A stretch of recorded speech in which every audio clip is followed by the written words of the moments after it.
Picture this. It's 1980, and John McEnroe just hit a drop shot so delicate it barely cleared the net.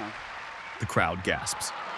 Bjorn Borg rushes forward, slides into a perfect volley, and wins the point at the net. Beautiful tennis, right? Now fast forward to last week's match. Two guys standing 30 feet behind the baseline, absolutely pummeling tennis balls at each other like they're trying to break the sound barrier. Same sport, completely different game. So what the hell happened? Grab a drink because I'm about to tell you how tennis accidentally killed its own beautiful game. Back in the day, tennis was like watching a chess match played with wooden rackets. And I mean proper wooden rackets. Heavy, small, sweet spot, the size of a bottle cap. McEnroe wielded his like a surgeon's scalpel. This guy could make the ball dance, placing shots with millimeter precision.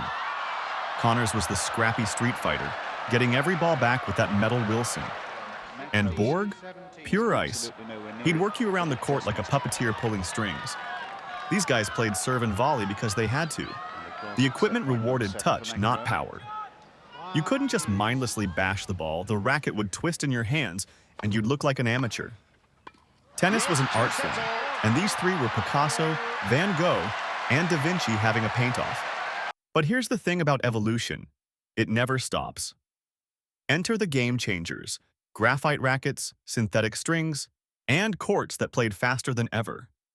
Suddenly, Pete Sampras is serving bombs at 130 miles per hour like he's launching missiles. Andre Agassi is standing behind the baseline, taking balls on the rise and ripping winners cross-court. Jim Courier is out there grinding, turning tennis into a war of attrition. The equipment revolution was in full swing, but these guys were caught between two worlds. Sampras still came to net because he grew up watching McEnroe. Agassi stayed back because he could generate ridiculous power from the baseline. They were the bridge generation. 1 foot in the artistic past, 1 foot in the athletic future. And then came the tsunami. Roger Federer walks onto the scene, and suddenly everyone's arguing about whether he's the most beautiful tennis player ever. His backhand looked like poetry, but here's what people missed. He was hitting it harder than Connors ever dreamed of. The new rackets, the polyester strings, the perfectly maintained hard courts, they turned Federer into a precision power machine. Then Nadal showed up with that left-handed topspin forehand from hell, spinning balls at 4,000 RPMs. The guy turned physics into his personal weapon.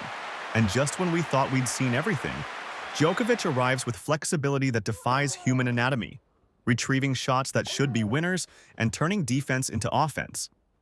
These three didn't just play tennis. They played a completely different sport than what McEnroe and Borg grew up with. The rallies got longer, the shots got heavier, and suddenly standing at the baseline wasn't just an option. It was survival. Now we've got Carlos Alcaraz hitting 100 miles per hour, forehands while sprinting full speed. Jannik Sinner is painting lines with power that would make Sampras weep. Holger Rune is doing things with a tennis racket that looked like special effects. These kids aren't just athletes. They're genetic freaks who've adapted to equipment that basically turned tennis balls into guided missiles. They grew up with modern rackets, polyester strings, and courts designed for consistency. They never learned the delicate touch game because they never needed to. Here's the crazy part. It was never really about the players.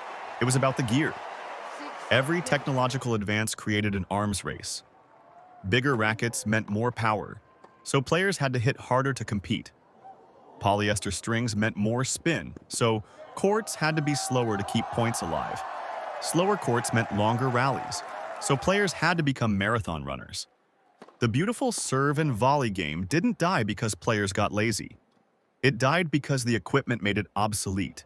Why rush the net when your opponent can rip a passing shot at 90 miles per hour with enough topspin to curve around you? So next time you're watching tennis and wondering why nobody plays like McEnroe anymore, remember this.